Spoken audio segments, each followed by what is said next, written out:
Hello chess friends and welcome to another video on ABC Chess Analysis channel. Today we have one very interesting game between the Carlsen and the Mamedyarov. They played this game on Tata Steel Masters 2019. So let's see what happened in the game. Knight f3, d5, d4, knight f6 and c4. So this is the queen's gambit and accepted line. Let's see, d takes c4 and then e3, e6 and bishop takes c4, c5, castle and a6. So these moves are mostly basic moves.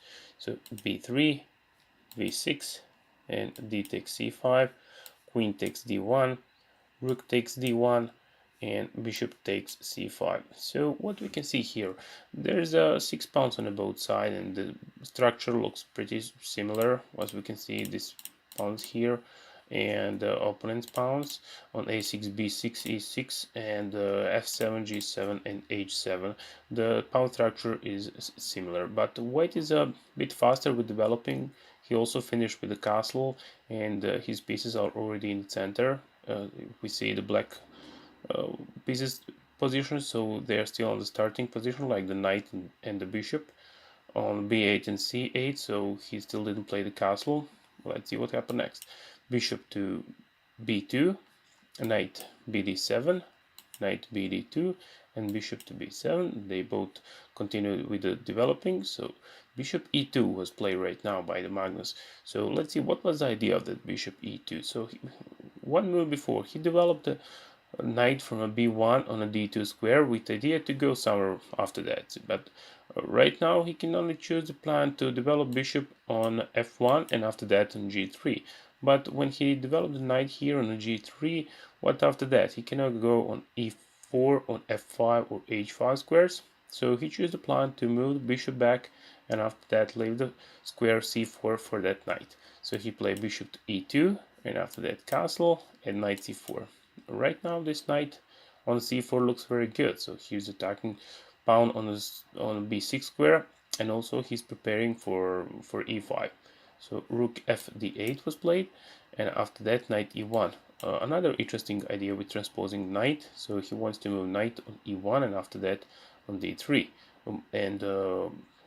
It's a good idea because now f3 square is free for a bishop, so bishop can be moved on f3, which is a very good diagonal for light colored bishop. And bishop d5 was played, so rook ac1. Of course, it's a very good move because he moved both rooks on the open files. So rook ac8. Mamedyarov do the same thing, so knight to d3 and bishop to e7. Knight ce5 was played and bishop to b7 and right now knight c4. He's going back. That's interesting. So bishop to d5 and knight to d2. He's moving knight from the e5 to c4 and then back to d2. So sometimes they want to repeat the moves just to check out is it okay for the opponent to accept the draw. And right now Magnus play move king to f1. There is no concrete plan for that, but when we're close to endgame, it's good to centralize the king. So king f1 is always a good strategy move. So h6 and bishop to f3, offer bishop for trade, knight to d5 and knight c4 is played.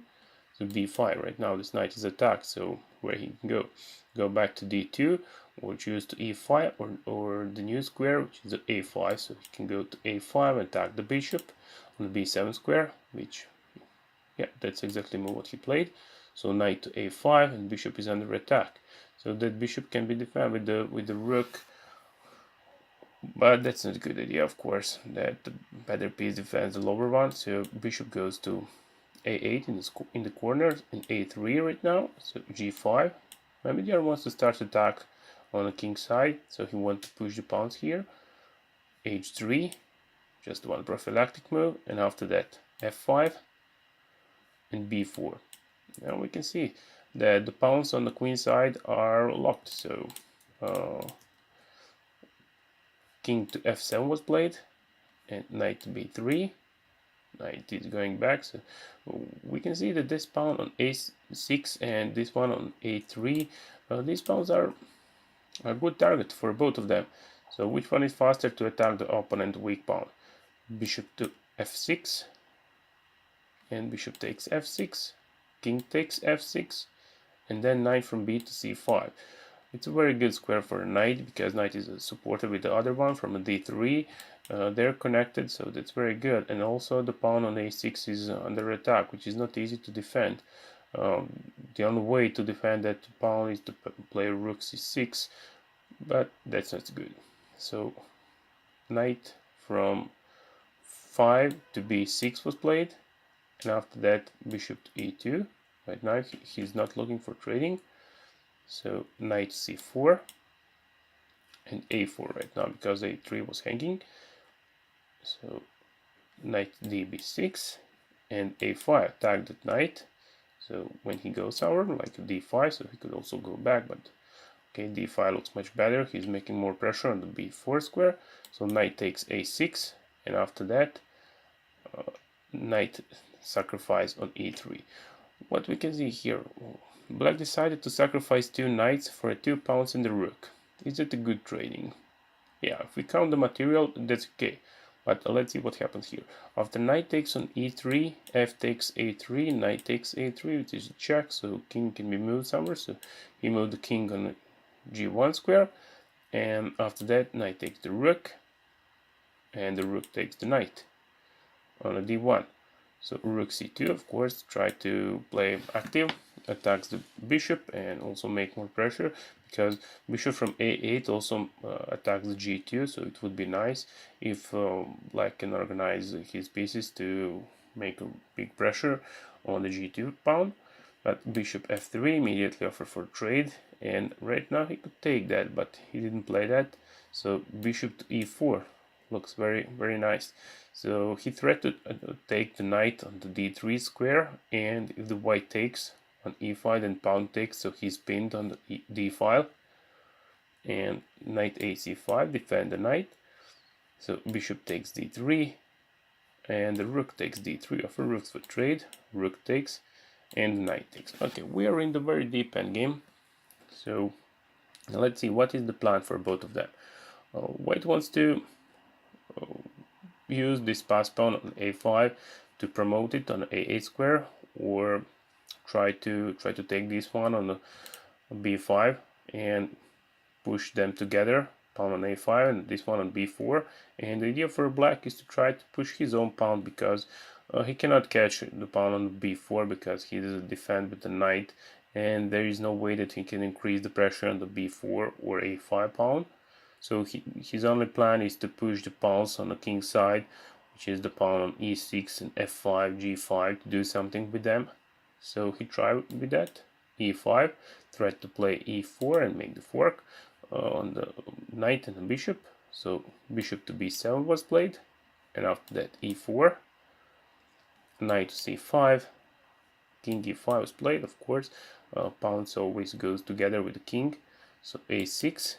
White wants to push the pawn and promote, so rook to a2, bishop to c6, h5 was played, and now bishop takes the pawn on the b5. So right now he can push the 2 pawns together. So g4 was played, and after trading on g4 square, bishop to c4 attacks the rook and open the way for the b pawn to go up. So rook gives a check, king to h2 and f4, b5, f3, offer for trade, and b6. So king f4 was played, threat to play g3, and after king to h3 give a mate a rook h1. So white recognized that, and he could play g3 also, that also works, so just to keep safe with his king. But he didn't play that move. He finished that very effective with knight takes e4, sacrifice that knight, and in this position black resigned because there is no good way to continue. So he could try something like, let's see, king takes, and after that white will promote one of these 2 pawns, so it's very easy to finish that. So let's see, he could play, for example, b7 and promote the queen. The next move he tried to block it with the rook, then just a7 and he is going to promote. Or We could also take the pawn on f3 because promoting on f1 black's pawn is not possible because bishop from c4 covering that square. Thank you all for watching, and don't forget to subscribe, and see you next time. Bye bye.